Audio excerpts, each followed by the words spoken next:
Herkese yeniden merhabalar, kanalıma hoş geldiniz. Çoğunuzun çöpe attığı şişelerin değişimini görmek ve verdiğim püf noktalarını kaçırmamak için videoyu sonuna kadar izleyin. Bu dönüşümde herhangi bir soda şişesi de kullanabilirsiniz. Öncelikle şişeleri astar görevi görmesi için beyaz boya ile birer kat boyadım. Bunun için bir sünger parçası kullandım. Dilerseniz bulaşık süngeri de kullanabilirsiniz.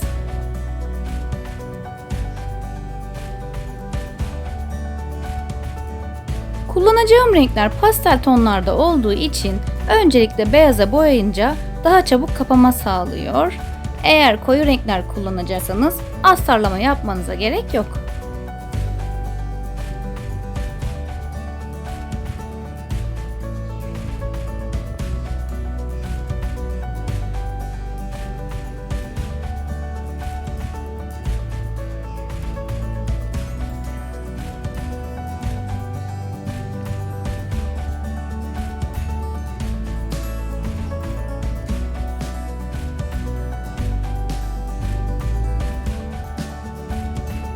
Boya kuruyunca şişelere asıl kullanmak istediğim renkleri uyguladım. İkişer katta tam kapama sağladı.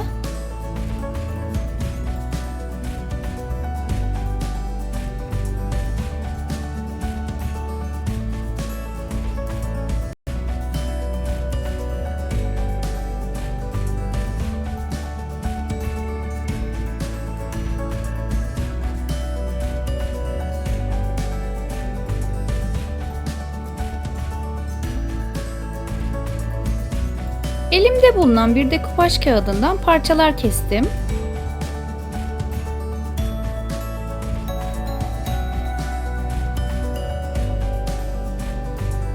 Yerini belirleyip tutkalla yapıştırdım.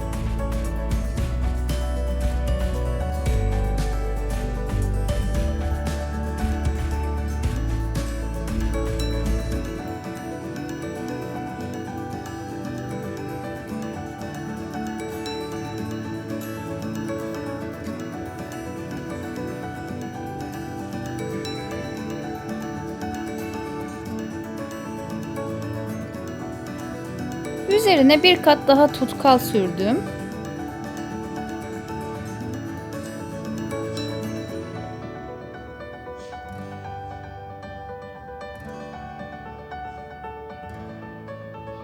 Toplu iğnenin başıyla şişelere puantiyeler yaptım.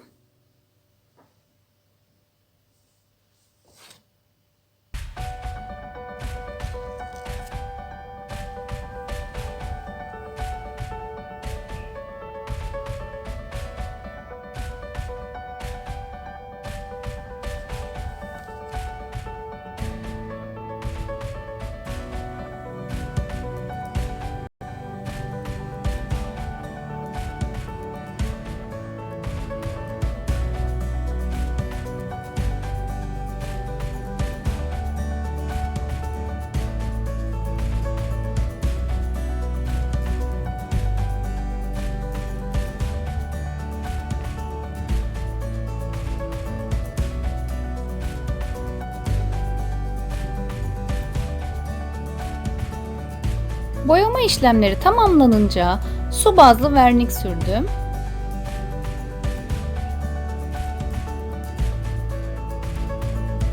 Böylelikle hem şişelerin parlamalarını sağladım hem de koruma altına almış oldum.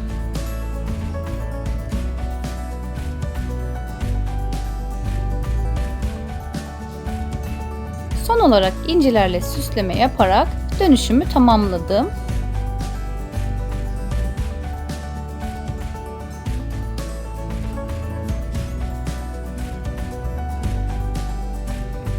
Bugün de sizlere bir geri dönüşüm videosuyla çok tatlı bir fikir verdim.